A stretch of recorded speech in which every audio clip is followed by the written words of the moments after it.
ക്വസ്റ്റ്യനിലേക്ക് പോകാം നമ്മൾ. 10th question. Which of the following figure represents relation between Celsius and Fahrenheit temperature?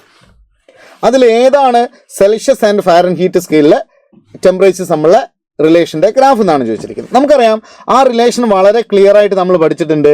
C/5 = F-32/9 ആണ് അല്ലേ? അങ്ങനെയാണ് C = എന്ത് വന്നടാ മക്കളെ?